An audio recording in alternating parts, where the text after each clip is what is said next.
This video is brought to you by catbeast.com. Design your own custom snapbacks and hats.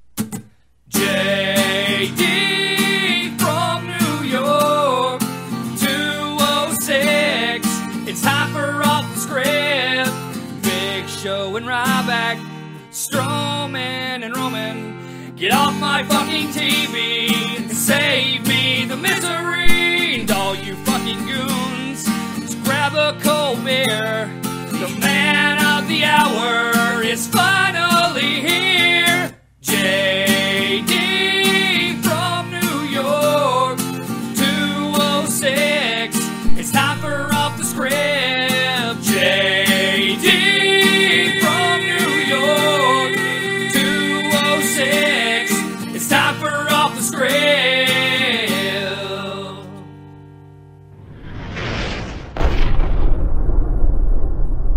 What is going on, guys? JD from New York here, and thank you so much for tuning back into the channel this morning, July 16, 2017, right here on the #1 fucking podcast, right here on YouTube.com for everything WWE.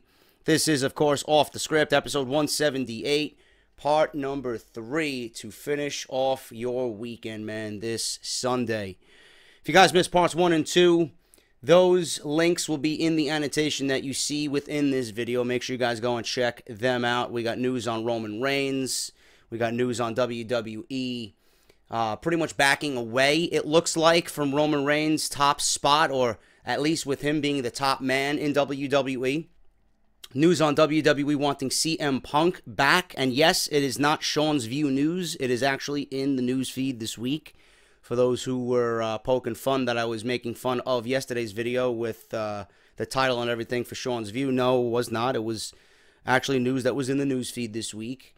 We got news on Enzo Amore being kicked off the WWE Talent Bus by Roman Reigns, Big Cass, and both Enzo and Big Cass have backstage heat in WWE. So make sure you guys go and check that out. All that plus so much more. News on the Mae Young Classic. So much news within those videos, man. So make sure you guys go and check that out after you finish this part 3. I want to start this show off, man.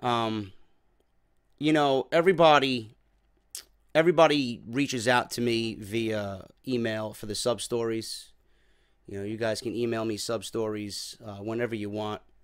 You know, you guys use this show as a positive thing for your weeks. It gets you through whatever you guys are going through, and that means the world to me, man. It really does. And I want all of us today to collectively, as a family, I want all of us to put our thoughts and prayers together for an incident that happened yesterday. Now, I was live streaming on Twitch. I'm not sure if most of you even knew. It was kind of random. I was live streaming Black Ops 3 on Twitch when I got a text that Adrenaline Mob, now if you guys don't know who they are, Adrenaline Mob is a band, a hard rock band that is fronted by Russell Allen of my beloved Symphony X and Mike Orlando, lead guitar player. Mike Portnoy from Dream Theater was in the original lineup, but he had left to pursue other projects. Rich Ward from Stuck Mojo and Fozzy was in the original lineup as well. It was like a super group of sorts. Got a text yesterday when I was streaming Black Ops 3 saying that the band was in a fatal car crash or a fatal bus accident. So my heart pretty much fucking almost stopped when I got the text. I was streaming on Black Ops 3. I didn't want to stream anymore after I got that text.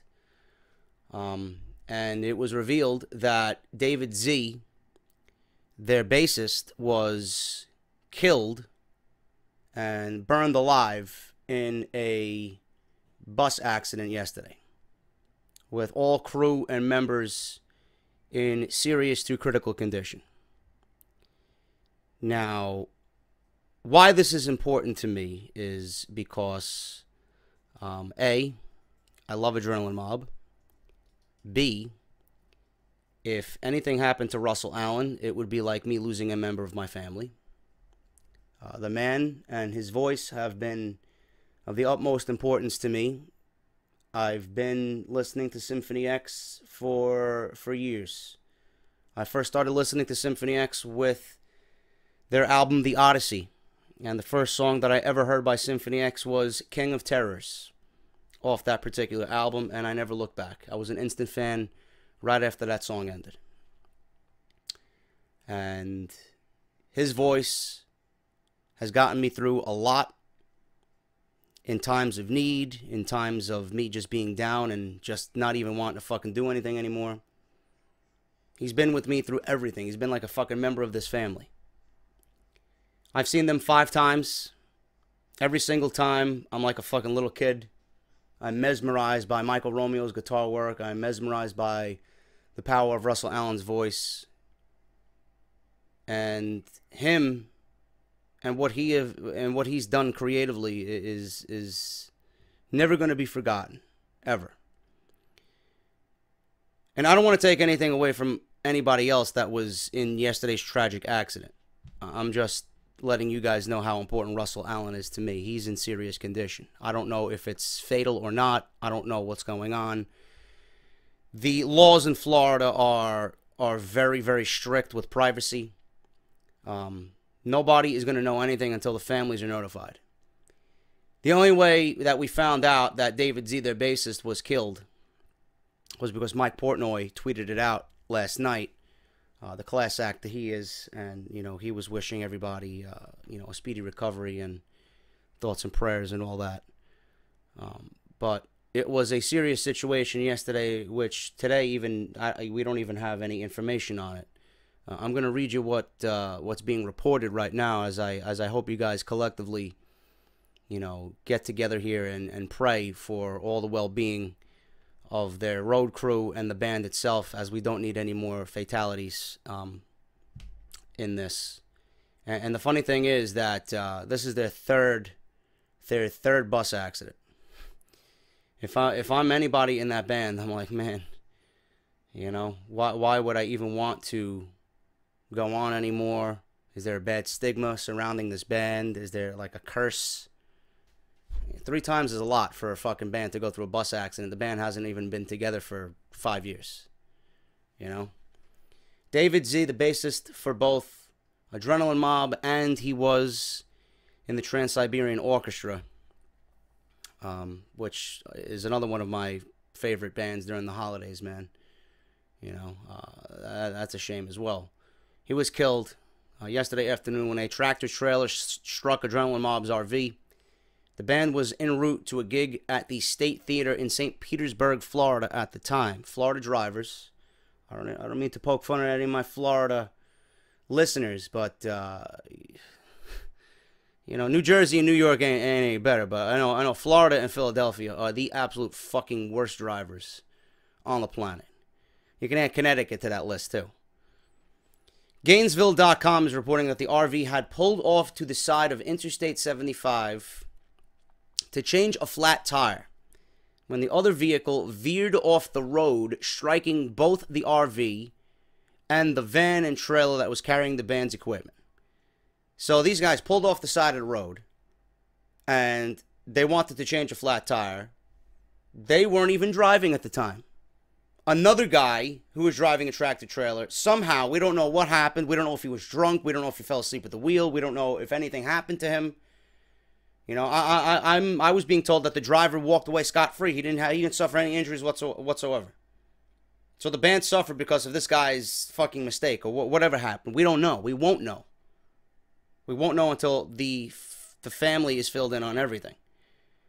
So they pulled off the side of Interstate 75, and the RV caught fire, which was extinguished within 20 minutes of the Marion County Fire Rescue arriving on the scene. The other 3 members of the band, singer Russell Allen, drummer Jordan Canada, and guitarist Mike Orlando, are listed as being in serious condition, and a woman named Janet Rivas is in critical condition at UF Health Shands Hospital and North Florida Regional Medical Center. This is the second tragedy to hit Adrenaline Mob in as many years. 2015 drummer AJ Perro, known best for his work on Twisted Sister's seminal albums, died while on tour with them. David Z and Kanata had only recently joined the band. In addition, David Z had played with the Trans-Siberian Orchestra from 2000 to 2006, with another stint beginning in 2010 and continuing until the time of his death. He was also in ZO2, the group featured in the IFC TV series Z-Rock. Trans-Siberian Orchestra wrote on their Facebook page, and I quote, "We are terribly saddened with the passing of our talented friend, Trans-Siberian Orchestra, Adrenaline Mob, and ZO2 bass player David Z. David was so very special to our family, and our thoughts and prayers go out to Dave's family and all those affected by Friday's tragic accident." David Z's death brought out social media tributes from several of those who he knew and worked with, such as Dee Snider, Mike Portnoy, Brett Michaels, Zach Wilde, amongst many others. Now, the rest of the band, this is what is going on with these guys, or the rest of the crew that were on the tour bus. Robert Edwin Haynes, 59 years of age. He was the driver. He was not injured. So the guy who struck the RV with the band in it, he was not injured whatsoever. We don't know why he veered off the side of the road, but he was not injured. Go figure. Go figure. Jason McCall, driver of the RV, was seriously injured of Adrenaline Mob's RV. David Z, 38 years of age, so fucking young, man, died. Second passenger in the RV, Adrenaline Mob and Symphony X singer Russell Allen. Thoughts and prayers, especially with him. 45 years of age, from New Jersey, was seriously injured. Adrenaline Mob tour manager Janet Rivas, critically injured. Dale Campiglia of New York, he was seriously injured. Robert Dressler was seriously injured. The driver of a 2003 GMC Sierra, Adrenaline Mob drummer Jordan Canada, 27, was seriously injured. Mike Orlando, 46 years of age, of Staten Island, New York, was seriously injured. So, you know, I don't mean to hamper down the podcast with news that you guys really probably don't even give a shit about, but it's important to me. So show some respect, please. I seen Adrenaline Mob not twice. Once I seen them with my buddy Mike, and I believe my brother was with me as well, because we all went. I think it was their first private gig. I don't know where it was. I don't know if it was Webster Hall in New York. It was somewhere in New York. It was somewhere off the West Side Highway, I believe. I don't remember what venue it was, but it was fucking fantastic, man. We accidentally ended up in the VIP section, and we stood next to Russell Allen's wife and his friends and family, and it was crazy. And nobody came to bother us. So we had the stage and then the VIP area. We were like literally right on stage with these guys. So nobody came and bothered us. It was a very special night, man. We got away scot-free, lucky with that. But, you know, I wish everybody here speedy recovery. I wish no more deaths, no more fatalities in this thing.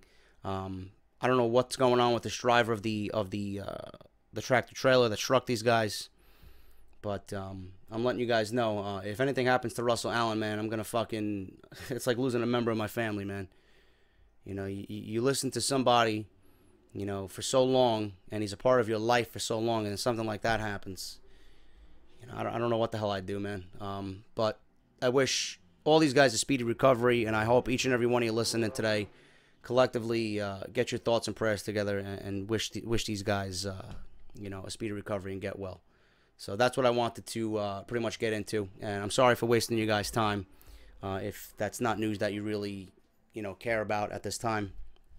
But it's important to me, man, because music is a big part of my life, and Russell Allen has been a big part of my life.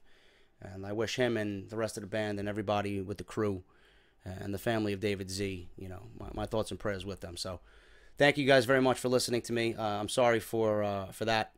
Let's get into the news, man. Follow me on Twitter, please, at JDFROMNY206. And hit that subscribe button down below and that bell for your notification, man. We are dangerously close to 80,000 subscribers, which means we are only 20,000 away from that elusive 100,000 subscribers. Thank you guys so very much. The t-shirt sale is still on, by the way. I checked it again today. Thank you to everybody that has bought a t-shirt. Barbershopwindow.com/offthescript. Use the code JD17 for 20% off. It's going to save you $4 on a single t-shirt, plus much, much more if you guys want to buy in bulk. That's barbershopwindow.com/offthescript. And thank you to everybody that has pledged and come back to being a pledger and a Patreon on Patreon. Thank you guys so much. Patreon.com/JDFROMNY206. You guys mean the world to me. Thank you for all your continued love and support. I will be here for you guys always. And I'm lucky to have such a amazing fan base, such as you guys, man. Thank you so much. Let's get into this news, man. I want to start off with the broken gimmick.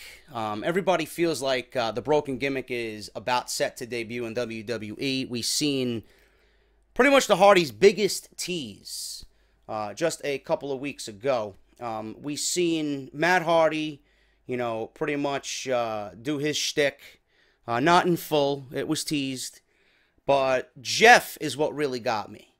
You know, after losing the Tag Team Championships, or the Iron Man match to Sheamus and Cesaro at Great Balls of Fire, they came out the following night on Monday and says, you know, everybody thinks that we should just go away and classify ourselves as obsolete. You know, that's the first time we ever heard Jeff do anything about the Broken Universe. And that got a lot of people talking. There were rumors going around that they were dangerously close to a settlement with Anthem and Impact Wrestling, or Global Force Wrestling right now, and Jeff Jarrett, to have the broken gimmick debut on WWE. Way back when, I predicted that the Revival would be the perfect team to break the Hardys and transform them into being broken. Because that's what the Revival do.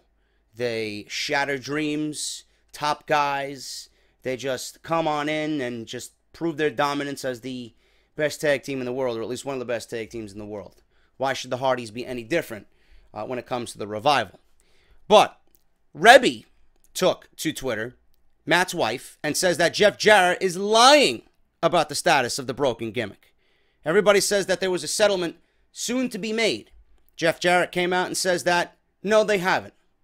There's no settlement. We're not even talking. We're not even close. Typical Jeff Jarrett, typical Impact Wrestling higher-ups.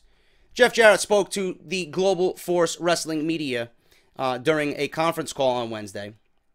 He was asked about the status of the broken gimmick and if the Hardys had purchased it from them. Jarrett's answer was simply, no, they have not. He says that Global Force Wrestling still owns the trademark. The Hardys did a ton of teasing on Monday Night Raw, leading many to believe that a deal was in place between both sides. Reby was not too thrilled with the comments from Jeff Jarrett. She revealed that a deal was in place between both sides as of last week. Here is what she said. And I quote, another venomous rant by Reby Hardy, whom I adore. I'm going to have to start clarifying things by recording phone calls, apparently. Everything out of this loser's mouth is bullshit. Why, though? Why you lying, Jeff Jarrett? We had an agreement as of last week, including non-disparagement clauses to the tune of $5,000 each time I tweet something about TNA. But according to @RealJeff Jarrett, there is nothing. Okay. Who's up for another run of hashtag #FuckThatOwl shirts? They'll be up by 2 tomorrow. I haven't said anything for weeks, and she stresses the words "for weeks" in capitals. Meanwhile, Jeff, Dutch, and Ed all can't seem to be able to keep us out of their mouths. Snakes. Jeff Jarrett says, okay, I'm seeing what he says, but what does he do? Well, make Del Rio champion for one. I promise you, he knew exactly what was going on there. Meanwhile, he's worried about how we're making money. Hashtag priorities. Hashtag make Impact great. LOL. So things have certainly gotten interesting again with the Hardys and Anthem Sports and Jeff Jarrett and Global Force Wrestling. I don't know, man. This is like a fucking comedy act now. It's like a fucking circus. You know, I just don't get where Global Force Wrestling and Jeff Jarrett and Ed Nordholm and Dutch Mantel and fucking all these other people in Global Force Wrestling, I don't know where they're coming from. You know, they got bigger things to worry about. Put this to the side already. Settle this, get what you got to get out of the Hardys, and move on. You got bigger things to worry about with Alberto Del Rio. Or Alberto El Patron, you know. You got bigger things to worry about. You know, because this guy could potentially be on the fence for domestic violence.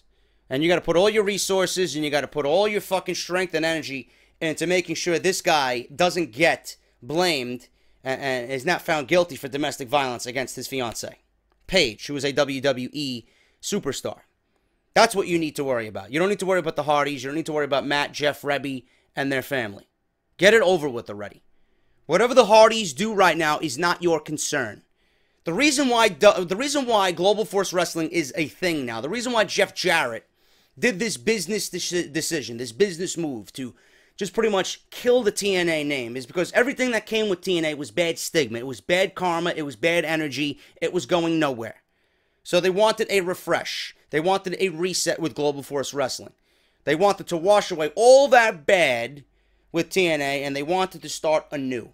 Meanwhile, everything seems new on the outside, and it's just the same shit underneath. It's like you're just coating it with a fresh coat of paint. Underneath is the same shit. If you really, truly want to move on, finish this with the Hardys and move on and worry about your own talent. Worry about what you're going to do with Del Rio. Worry about how you're going to make your shows the best you could possibly be. Worry about building your brand the way that you had envisioned for all these years when Global Force was just sitting dormant and you waited for the right opportunity to make this fucking presentation and kill TNA. Worry about what you have to do. Worry about making your talent on your payroll, on your roster now happy. Don't worry about what the Hardys and Reby and Senor Benjamin and their kids are doing. Don't worry about that. They're not making you money anymore. You didn't appreciate them. They didn't fit into the mold of what Global Force Wrestling was going to be moving forward. So don't worry about them. End this shit already and move on. And Jeff Jarrett and everybody in Global Force Wrestling, if you really care about the business, if you really care about the wrestling fan, then let this go. Because the wrestling fans and the wrestling world want to see the Hardys succeed, number one. Number two, the wrestling fans and the wrestling world want to be entertained. They don't want to be held in handcuffs because of jealousy and ignorance and stubbornness and just greediness. Give happiness to the wrestling fans. It's very difficult for us wrestling fans to find happiness and solace in anything nowadays. Because either there's too much, there's an overabundance of wrestling, or our favorite promotion isn't doing what we really want them to do. And they're just floating around in mediocrity. At least give us something that we can say, you know what, I'm looking forward to that this week. I'm looking forward to see Matt. I'm looking forward to see the Broken Gimmick. I'm looking forward to see Brother Nero, on Monday Night Raw. Why would you hold that against any wrestling fan? I don't understand that.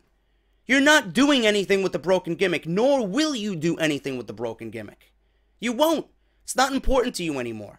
Worry about putting all your resources into making your product the best it could be and getting your world champion out of fucking trouble right now, because that should be your number one priority. So, I don't blame Reby for anything that she's saying. And I fully back the Hardys on this. Global Force Wrestling is completely fucking turning the other cheek and just, doing what they got to do as far as the Hardys. And it's not even of that, of great importance. They're not doing anything that they need to do here. What you got to do is worry about your fucking product. Fuck the Hardys. Let them do what they got to do and give them their fucking gimmick. And let them go on with their lives and their careers. End this shit. It's all over, man. So I fully support Reby. And I'm still one to say that the Hardys are going to be broken. I mean, they're teasing it. They wouldn't be teasing it. WWE wouldn't let them go that far to use terminology and, all this other shit with the Broken Gimmick if there wasn't a settlement near. So, I doubt Reby would come out and start lying to everybody. The perception of Global Force and everybody associated with Global Force is that they're fucking conniving snakes. They haven't proved otherwise. So, I don't know if you're an outsider looking in and you see what's going on here.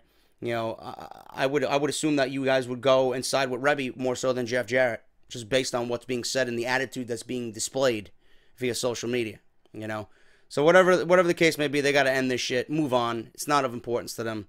And please, just keep in mind the wrestling fan. Being very greedy. I hate fucking greediness. So, Reby and Matt and Jeff, I fully support their decision. Hopefully we see the Broken Gimmick sometime between now and SummerSlam. I really hope to see it. Moving on, man, we got news. I got news on Kevin Owens as well. I got news on not Jeff Jarrett. I got news on Kurt Angle, Dixie Carter, and Eric Bischoff. Eric Bischoff might have spilled the beans on the Kurt Angle situation. I want to continue on with this Talking Smack deal. There's a petition going around for Talking Smack because apparently everybody came out of the woodwork and came out from their caves in support of Talking Smack, right? I didn't think Talking Smack was really that widely appreciated by everybody. I really didn't hear much of it from anybody. We usually went back and watched it when there was nothing to do, or we went back and watched it when we were just laying in bed at night and We wanted something to watch, and we realized, oh yeah, Talking Smack was on. Let me see what's going on there. So there's now online petitions from everybody. We even got Steven Larson involved. We got some big podcasters involved in signing the petition. Renee Young wasn't even notified about how Talking Smack was canceled. She found out via Twitter. Nobody even told her. WWE released a statement on the future of Talking Smack, and it looks like it was done well before anybody was even noticed. The news upset a lot of wrestling fans who say it was the best part of SmackDown Live. It appears as if WWE Brass didn't even tell the host of the show, Renee Young, it was being canceled.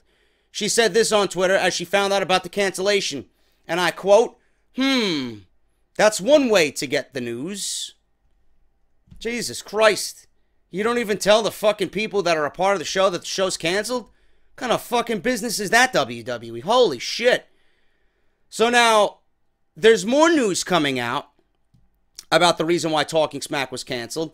People were actually clamoring for 205 Live to get canceled instead of Talking Smack, which I would probably have been on that same boat as well. 205 Live is a fucking waste. If anything that needs to be, if there's anything that needs to be reset, it's 205 Live. For sure. For sure.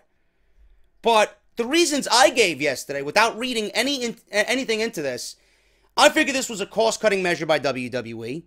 And I mentioned that WWE was afraid of these shows that really let on to be a little bit more realistic than they wanted. That's why they canceled JBL. That's why they canceled Stone Cold's podcast. That's why they canceled Talking Smack. It was taking a risk on breaking kayfabe. You know? A lot of these guys broke character. A lot of these guys were given free will. They were given, you know, a microphone without any script. And that's the way the actual product should be. These guys should be given bullet points. They should be going out there and giving their promos and giving the storylines an organic feel. But WWE doesn't operate under that. And I don't know what went wrong. I don't know why they changed that mentality. I mean, back in the day, do you think The Rock was given a fucking script? Do you think Stone Cold Steve Austin was given a fucking script back in the day? I mean, give me a fucking break. I mean, why would you go out and script those guys? Do you think CM Punk was given a script? You think Paul Heyman's given a fucking script every time he goes out? Give me a break, bro. Those guys went out there, they were given bullet points, talk about this, this, this. Make it your own. Sell it. And make people invested in it. That's it. And every one of those guys did exactly that. You hung on to every fucking word out of their mouth. And guys like Baron Corbin, guys like Dolph Ziggler, guys like Kevin Owens, guys like AJ Styles, Sami Zayn, the Usos, you know, they could really use that type of fucking mentality. Go into that without any script and get over on your own. Baron Corbin's mic skills got better because of Talking Smack. You understood Baron Corbin's character a little bit more because of Talking Smack. He was a little bit more at ease. Everybody that I just mentioned was at ease on Talking Smack. And WWE doesn't like that sense of realism. And look what the fucking Miz did.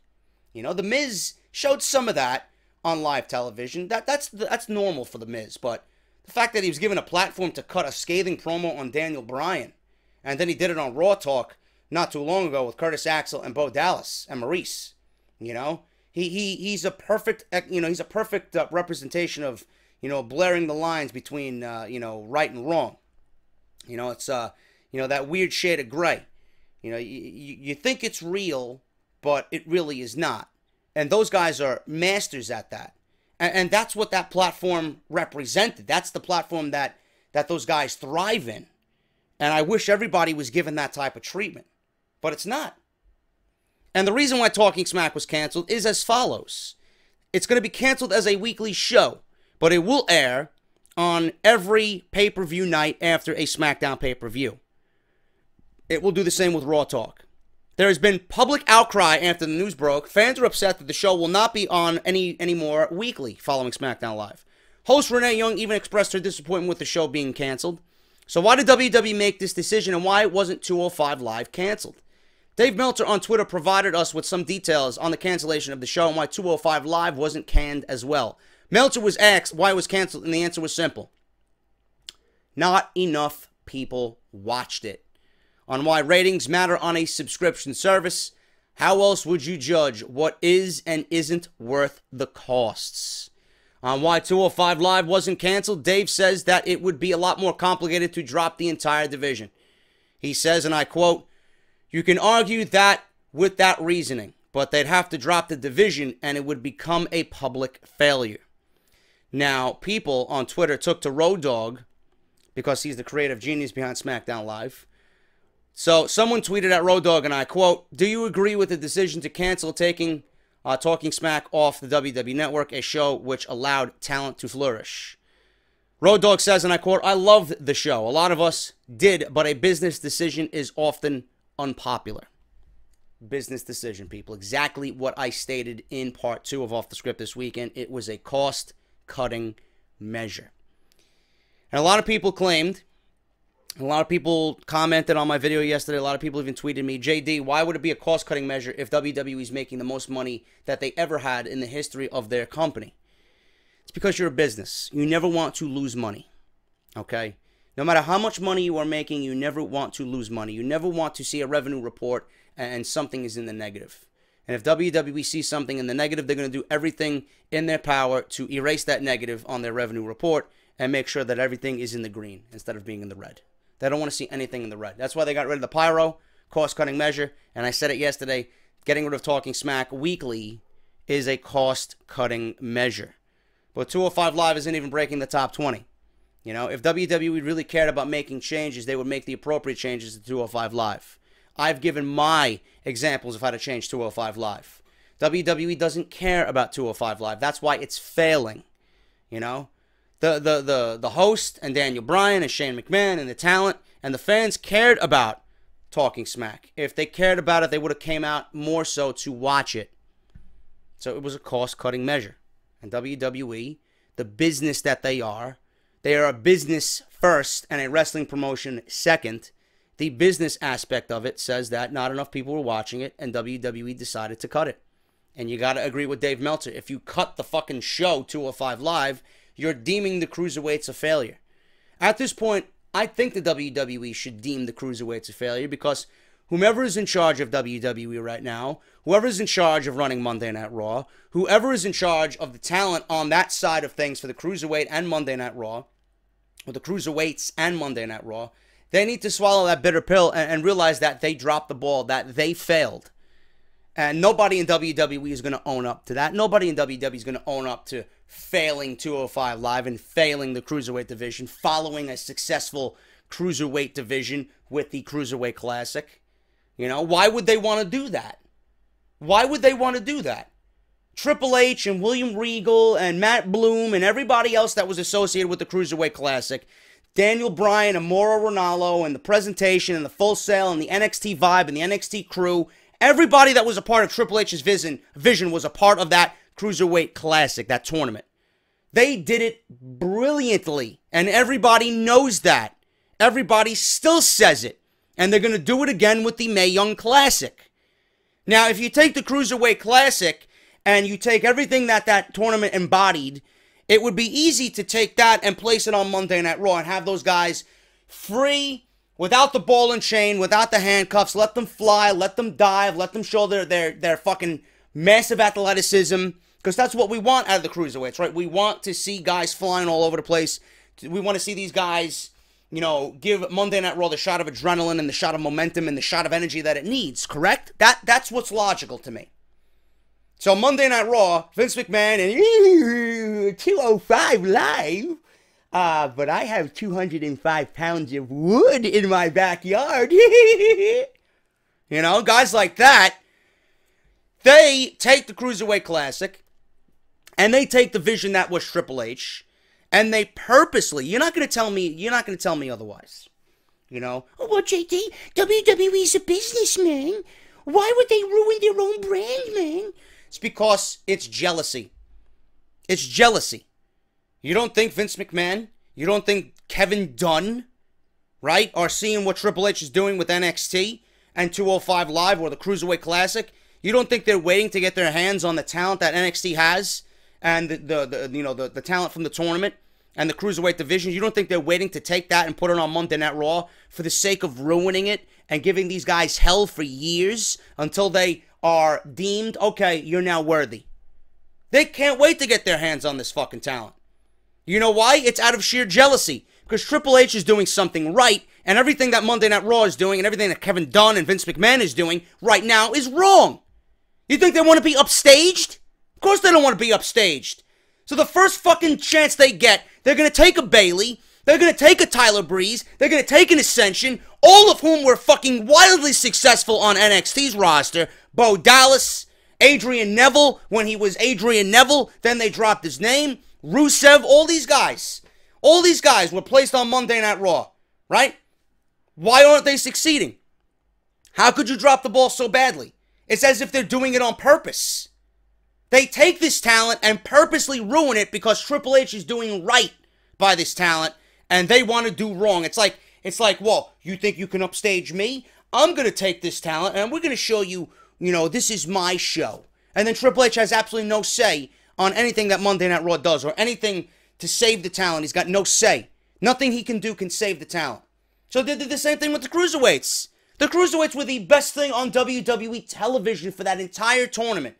So WWE takes it, puts it on Monday Night Raw, and, oh, you guys think you can upstage us again? Here we go. We'll show you. They take all this fucking shit. They place fucking shitty storylines on Monday Night Raw, 1 to 2 minute matches, and then boom, the division's dead within a half a year.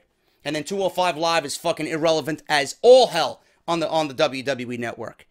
How could you, logically, if you're Vince McMahon and Kevin Dunn, if you love your job, if you love your company, how could you watch the Cruiserweight Classic and watch a match like Cedric Alexander and Kota Ibushi, right? And realize, you know what, I'd love to see this on Monday Night Raw. How do you watch that and intentionally want to fuck that up? I don't understand that. I don't understand that. Instead of welcoming that type of shit and placing it on Monday Night Raw in hopes of maybe getting, surprising us with a Kota Ibushi on Monday Night Raw one week. Or a Zack Sabre Jr., challenging the or the Cruiserweight Champion on Monday Night Raw for the Cruiserweight division on 1 week, Why would you not want that? How could you fuck that up? 2 minute matches, you see that, and then the best that you can do, to represent the Cruiserweight division, the best that you can do to make me interested in 205 Live is have a 1 minute match between Cedric Alexander and Noam Dar. Bullshit. It's all out of jealousy. You want to upstage me? I'll show you. I'm the boss. That's all it is. And it's done with the Cruiserweights. It's been done to nauseam with the NXT roster. It is fucking bullshit. It's all jealousy. All jealousy. And we all rather see Triple H's vision than what Vince McMahon and Kevin Dunn's vision is right now. So they don't want to prove that they're wrong. They'd never come out and deem themselves a failure because it would harm their fucking huge egos. Oh, look, Triple H is doing something better than me. We can't have that. Instead of making the company better as a whole, people owning up to their mistakes, people taking blame for something that's not working, or people taking credit for something that is working, instead of working as a fucking unit, as a family. It's like, oh, no, you guys are successful. Fuck you. We're going to take your talent. We're going to ruin it on Monday Night Raw. We're going to take the Cruiserweights after such a successful tournament. We're going to fuck the division up. That's all it is. That's all it is to me. And no, it's not a business decision. It's sheer jealousy. And it's like, oh, you're harming my ego? Okay, here you go. We'll show you. That's all it is. So don't prove or don't tell me otherwise, because I know for a fact that's what it is. Triple H is doing a great job, and everything that he's doing is being intentionally fucked up when it comes to the main roster because he is exactly doing what needs to be done. And nobody else has the fucking balls to make the decisions and go out and sign the talent and be brash and be fucking creative like he's doing. You think we would see half of this shit on Monday Night Raw with Vince McMahon and Kevin Dunn? No. No. Without Triple H, we wouldn't see any of this shit. So we got a lot of this shit, to thank for Triple H and NXT and the Cruiserweights and the Mae Young Classic and whatever else is coming, the UK division. You think we'd see a Pete Dunne in the WWE if it wasn't for Triple H? Of course not. Give me a fucking break, dude. Fucking ridiculous. That's all it is. It's sheer jealousy. Austin Aries. There's another one. Released from the WWE. Finally spoke on his departure from WWE, and he states that I'd like to thank WWE for the opportunity to perform for the amazing fans of the WWE Universe. I'd also like to thank the extremely talented and hardworking people of WWE whom I had the pleasure to work, both in front of and behind the camera. I wish them continued health, happiness, and success as I move on to new endeavors. That was his official statement following his release from the WWE. Last week, they released Austin Aries for the company. This was news that shocked the wrestling world as he was just coming off some great matches for the Cruiserweight Championship against Neville. There were plenty of rumors circulating about his release. Regardless of what happened between him and WWE, they cut ties with one another, and they went their separate ways. He didn't want to be handcuffed to the failing Cruiserweight division. Austin Aries was worth more than that, so it was an amicable split. They went their separate ways, and he was granted his release. I also heard that Austin Aries was a bit of a dick. He was one with a big ego. He thought his shit didn't stink. He was very difficult to work with. I guess all of that pretty much played into the factor of him being released. And WWE said, you know what, you're expendable. Go ahead, go bye. Go do what you got to do. So Austin Aries was released. Still people are talking about it. That was his official statement as of this week. I got news on Simon Gotch. He shares his frustrations with working for WWE. I want to throw this in there because he was a catering staple for Titus Catering Worldwide. Former WWE star Simon Gotch recently was interviewed by WrestleList. Gotch was released from WWE a few months ago and is now wrestling under the name Simon Grimm on the independent scene. During the interview, Gotch spoke about his frustrations working for WWE. This includes at one point saying, and I quote, "I fucking hate this place. I want to quit." Here's what he said during the interview, and I quote. He actually spoke on the differences between the NXT roster and the main roster, which is very interesting. I was really unhappy. I'd actually been pretty unhappy there for a while. It's kind of an odd little side story. This previous year, right after the takeover they did in Dallas, which myself and my former tag team partner, Aiden English, weren't even on the live special from Dallas. And I'd always been really close with Biff Busick, or Oni Lorcan, as he's now known. And he walked by and said, "Hey, man, how are you doing?" And I just looked at him and said, "I fucking hate this place. I want to quit." And he got this huge grin on his face. If you've ever seen Biff smile, you know he's got this very unique sort of half smile he does. But it was that thing of really frustration building up and being really depressed about how we were being used. And you always want to be doing more. And when you're feeling like you're not being allowed to, you're literally being barred from doing anything more, it can wear on you a lot. He also spoke on the differences between NXT and the main roster. And I quote, "The one plus of NXT versus the main roster was in NXT, they did the tapings every month or every couple of months. It was kind of like you knew where you were going or weren't going. If you were not used on a taping, you know you're not going to do anything for the next 6 weeks or month. So then you have time to work on stuff on house shows or put together ideas, new pitches. You know whether or not you need to do that. But on the main roster, because everything's so day to day and week to week, there's very much that feeling of, am I doing anything on TV this week? No. Okay, let me pitch an angle. And next week comes and they tell me they like the angle, but they don't have time to start it yet. And another week goes by and they do nothing. An interesting insight into the eyes of a talent that isn't being used on weekly WWE television. Pretty much goes for the same of everybody. I'm pretty sure Simon Gotch and his feelings are ringing true throughout the WWE backstage area. You know, it's probably ringing true with a lot of guys that aren't being used. But they can't say anything because they're on the contract. They can't say anything that's going to jeopardize their job because they're being paid. So Simon Gotch can talk now. He's not there anymore.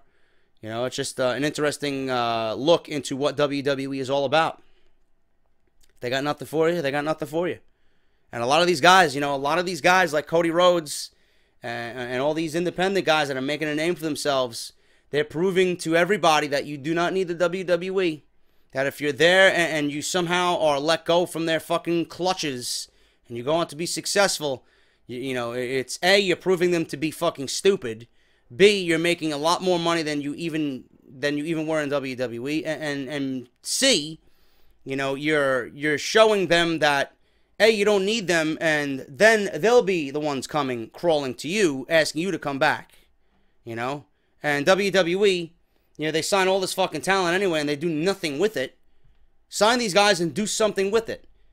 Instead of fucking just having your head up your ass and leaving these guys to sit in fucking catering until an idea comes, oh, I got this guy, let's use him. And he's been off fucking TV for 3 months, a.k.a. Ty Dillinger, you know? Give me a break. WWE signs all this fucking talent, and they do nothing with it. And they succeed in NXT, and then they're brought up to the main roster, and, you know, you could bring up 8 guys from NXT, and maybe 1 or 2 will fucking succeed, and then fucking the other 6 will sit in catering, and they'll have nothing to do, and WWE will waste them.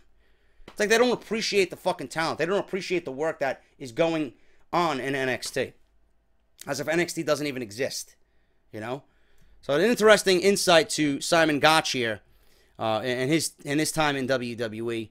Very interesting, man. And like I said, a lot of that feeling, I'm pretty sure, is felt all through the WWE with a lot of the guys that are not being used on the main roster. I got news about Kevin Owens. Kevin Owens and a gimmick change is rumored to be coming for the prize fighter, or the former face of America, on Smackdown Live. Now, the WWE shocked their fans when they took a big title match that was scheduled for an upcoming Battleground pay-per-view and turned it on its head. That match was the United States Championship between Kevin Owens and AJ Styles. And the WWE chose to have the title change hands on a non-televised house show at Madison Square Garden rather than at the pay-per-view. Sportskeeda reports that the current WWE rumors revolve around completely changing the current gimmick for the former champion Kevin Owens. He was the face of America. As fans who watch SmackDown Live know, Kevin Owens has been playing the tongue-in-cheek gimmick as an anti-American. However, the WWE decided that having Rusev back on TV and Jinder Mahal as the world champion has made that gimmick repetitive. Rusev made his return on the 4th of July and will compete at Battleground against John Cena in an old-style anti-American standby match, a flag match. Meanwhile, Jinder Mahal has really started to come into his own as the WWE World Champion. His gimmick is someone who feels that the people of America look down on him because of how he looks and where his ancestors came from originally. Ironically, Mahal was also born in Calgary, Alberta, Canada. With the 2 evil foreigner characters now wrestling on SmackDown Live, the WWE reportedly feels that having a third person bashing America as part of their gimmick was too much. Therefore, the WWE plans to change things up for Kevin Owens on SmackDown Live. Now, the first part of the change for Kevin Owens' gimmick was to take the U.S. Championship off him sooner than Battleground, with Rusev versus John Cena being a flag match and Jinder Mahal defending the world title against Randy Orton in a Punjabi prison match. Having Kevin Owens as the U.S. champion seemed a little overkill, according to WWE Creative. The WWE reportedly took the title off Owens at Madison Square Garden for 2 reasons. 1, because they wanted to prove anything can happen at the house shows, which I reported. Number 2, they wanted to give AJ Styles an exclusive for his upcoming WWE DVD. However, a third reason was to change the focus of the feud between AJ and Kevin Owens. Owens was reportedly booked to lose the title at Battleground anyway. Now, the match against AJ Styles is more about Kevin Owens looking for revenge than him trying to remain the face of America. Owens is still booked to lose this match, according to WWE rumors and backstage reports. Meltzer is reporting that AJ Styles is rumored to be heading into a match at SummerSlam where he defends his U.S. title against John Cena, which I reported yesterday on Off the Script, and a match that I am not too keen on seeing again for a 4th time at this year's SummerSlam. This opens up the possibilities for Kevin Owens at SummerSlam in August. There is no word on what Kevin Owens' role on SmackDown Live will be, or what his role will be going into SummerSlam.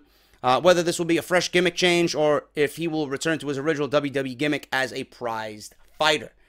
I told you guys I did not really want to see Kevin Owens lose the title because I think giving AJ Styles the title and now teasing a John Cena AJ Styles match at SummerSlam for a 4th time, it pretty much handcuffs the rest of the roster. I don't think WWE can do anything really all that creative with the remaining members of their roster. I mean, it was pretty cut and dry, and it was pretty decent with Kevin Owens as the U.S. champion. I would have booked Kevin Owens against Ty Dillinger for the U.S. championship. I would have built him up. AJ Styles, I would have put against Randy Orton. Jinder Mahal, I would have put against John Cena. Shinsuke Nakamura, I would have did a match with Sami Zayn, number 2. You know, the Usos versus the New Day, that was cut and dry. Now, if you do John Cena versus AJ Styles, who is Jinder Mahal going to defend the title against? Who is Jinder Mahal going to defend the title against? The only other logical babyface, if AJ Styles is tied up, is either Shinsuke Nakamura, which is too soon, or Sami Zayn, which he really hasn't done anything to warrant a world championship match. It doesn't make sense. It doesn't make sense whatsoever. What do you do with Kevin Owens? What do you do with Kevin Owens in a non-championship role at SummerSlam? It's very difficult. You know? It is very difficult right now. Giving AJ Styles the U.S. Championship and booking AJ Styles vs. John Cena is a difficult situation because it makes everything else like, what the fuck do we do now? You know? It takes storylines that could have been easily built, and it pretty much starts everything from scratch. Where Monday Night Raw had 6 weeks to build for SummerSlam, SmackDown is building towards Battleground, and they're only going to have 3 weeks to build for SummerSlam. Not really the most logical of choices here. So that's why I'm concerned with another John Cena versus AJ Styles match at SummerSlam this year for the United States Championship. But a gimmick change for Kevin Owens, I wouldn't change anything about Kevin Owens' gimmick. Drop the face of America, have him go back to what he did when he was first introduced to the WWE with John Cena. Have him be what he was when he turned on Chris Jericho, a dastardly heel. Kevin Owens is the most believable heel on SmackDown Live. That was The Miz's position. You know, The Miz is a clear-cut heel. There's not many clear-cut heels in WWE at all. You got The Miz, you got Kevin Owens, and you got, I'd say, Baron Corbin. Baron Corbin's coming into his own as a clear-cut heel on SmackDown Live. Other than that, you know, Bray Wyatt got a babyface entrance. Bray Wyatt gets cheered even though he's a fucking loser. Braun Strowman's supposed to be this dominating fucking monster of a man heel. People cheer him, right? He ain't no fucking babyface, but he's no heel either. So there's only a handful of legit heels on WWE television. So make Kevin Owens a legit heel. Drop the face of America and give him that fucking gimmick that we seen when he turned on Chris Jericho. That's when we all said, you know what, finally, Kevin Owens is back. Doesn't take a lot to like Kevin Owens. We like him because of what he does in the ring, and we like him because of his attitude and the fact that he's genuine, and you know that he's a heel. We like Kevin Owens based on those reasons. There's not much that needs to be changed. Just keep him the way he is, and he'll be fine. Big news. Big news on Kurt Angle for tomorrow's episode of Monday Night Raw, and this is the final story of this episode of Off the Script. Blockbuster information here to close this weekend's podcast. Kurt Angle's secret. What could it be, and will it lead to a SummerSlam match? As of right now, it could, but to me, I think Kurt Angle's secret will probably be a year-long thing. I think WWE is going to play this off for the rest of the year, and it's going to result in a WrestleMania match in New Orleans. According to the outlet Heavy, Stephanie McMahon is their choice for the unveiling for Kurt Angle's secret. Now, that theory makes a lot of sense in terms of the ongoing storylines for Monday Night Raw. Stephanie McMahon, after all, was written off television due to injuries. She supposedly suffered at WrestleMania 33, while Triple H has also been absent since his WrestleMania loss to Seth Rollins. If the speculation turns out to be accurate, Kurt and Stephanie revealing their secret affair could infuriate Triple H in the storyline to the point that he'd want a match against the Raw GM. Now, that's pretty cut and dry, pretty basic, pretty safe if WWE wants to go that route. Now, the outlet Heavy also noted that another similar yet admitted wild theory about Kurt Angle's secret, which he is going to announce on Monday, is that he was having an affair with TNA president, or former TNA president and chairwoman, Dixie Carter, who is married in real life to a man named Serge Salinas.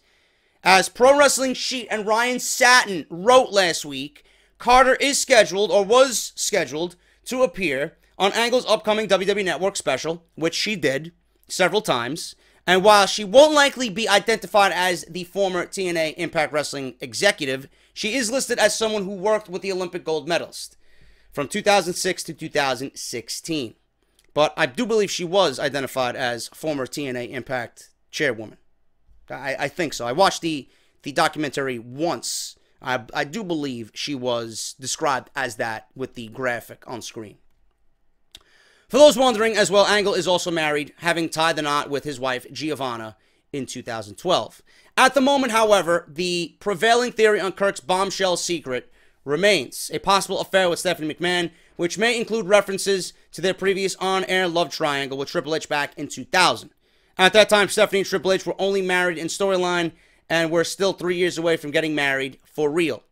As for the possibility of the big television revelation resulting in Kurt versus Triple H at SummerSlam, several cited news articles, especially Pro Wrestling Sheet. Pro Wrestling Sheet's James McKenna believes the storyline's payoff will not include a match between both WWE legends, who are both in their late 40s, as well removed from their peak years as active wrestlers. As seen in McKenna's tweet. He dropped the word, and I quote, illegitimate, which could point to Angle announcing that he and his kayfabe mistress have had a child at some point in the past, something that could also ruin his family, as he said this week in a segment with Corey Graves.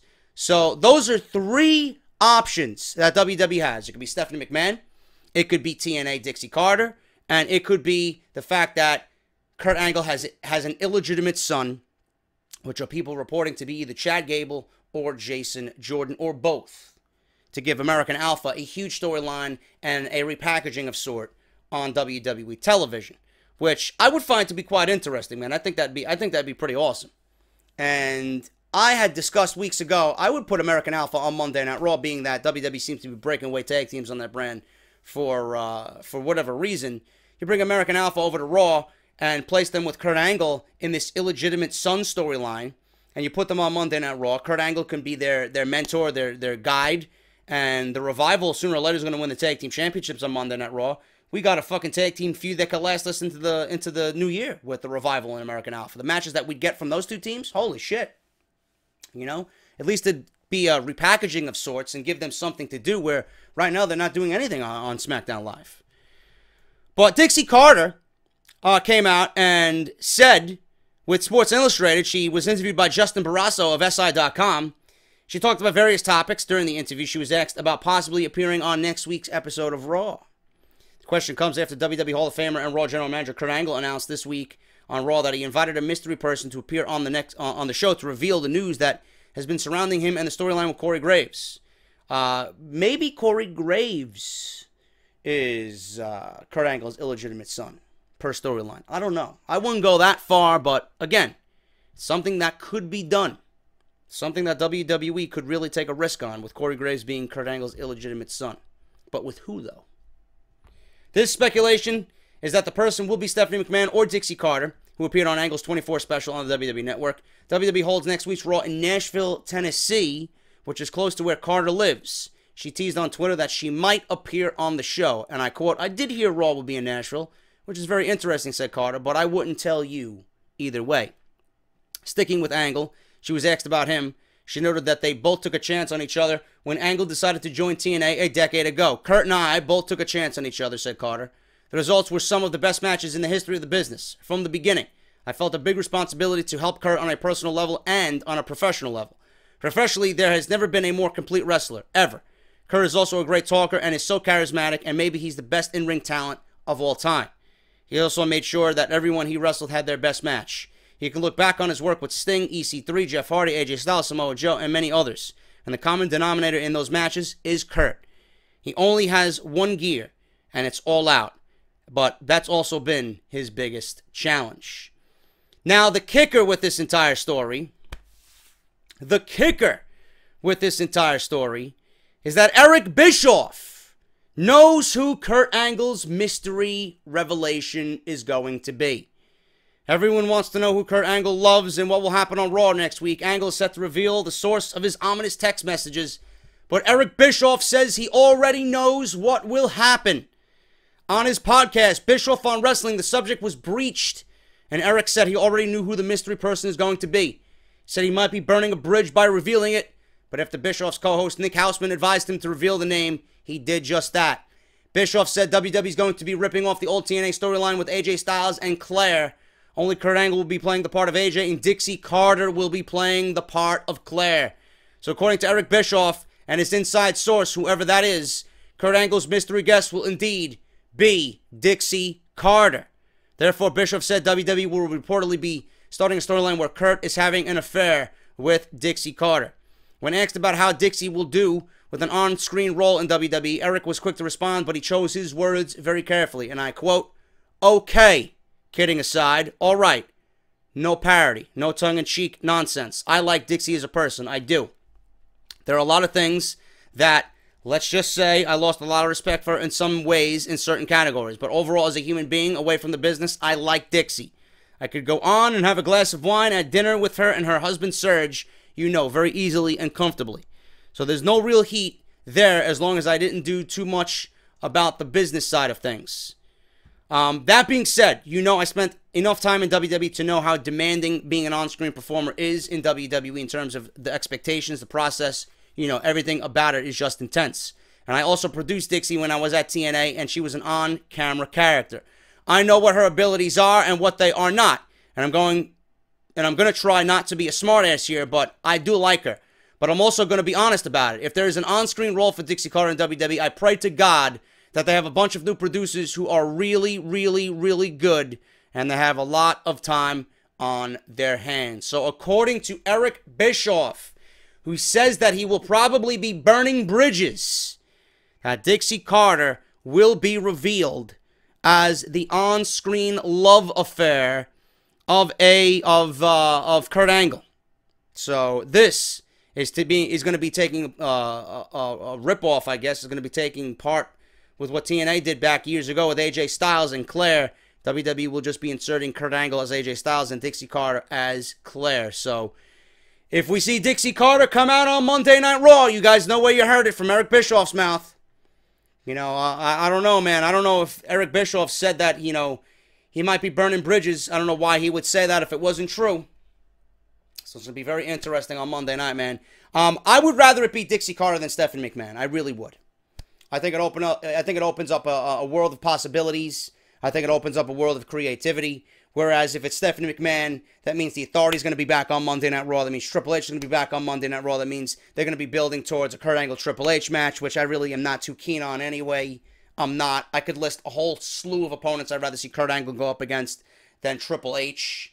But the most important thing is I don't want Stephanie McMahon back on an on-screen role with Monday Night Raw. I don't. I know it's inevitable. I know we're going to get it. But I just don't want anything to do with the Authority back on Monday Night Raw. Raw is bad as it is. We don't need to make it worse with the Authority. And all the years that the Authority gave us, it didn't do anything but create frustration for the viewer. I don't want anything to do with the Authority. I would rather it be Dixie Carter because it will give WWE a creative freedom. It will give them a fresh sense to just go in a different direction and be creative with Dixie Carter and Kurt Angle. And, you know, it'll be one of those things where we never thought it would happen. You know, when Bischoff was named GM of Monday Night Raw, in all the fucking worlds, we never thought we'd see Eric Bischoff on WWE television.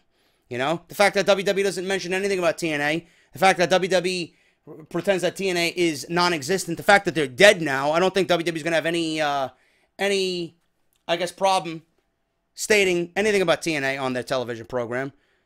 It's gonna be one of those things that we never think that we'd see happen. TNA and Dixie Carter mentioned on WWE television. I would rather it be Dixie. Opens up a whole new world of possibility. It's going to be interesting. Is Eric Bischoff right? We'll know come Monday Night Raw. That's it, guys. Thank you so much for everything this past weekend. Remember, keep your thoughts and prayers going all weekend long here for Adrenaline Mob. Greatly appreciate you guys. If you enjoyed the video, hit that thumbs up. Follow me on Twitter at JDFROMNY206. Hit that subscribe button down below with that bell for your notification. And I will be back, as always, with more content within the coming week and more live streams on Twitch. Thank you guys so very much, man. Make sure to check out my sponsors down below. Support the channel the best way you guys can. And I will be back, as always, delivering the best content anywhere right here on YouTube.com when it comes to WWE. I am JD. This is Off the Script, and I'll see you next week for episode 179. I'll talk to you later.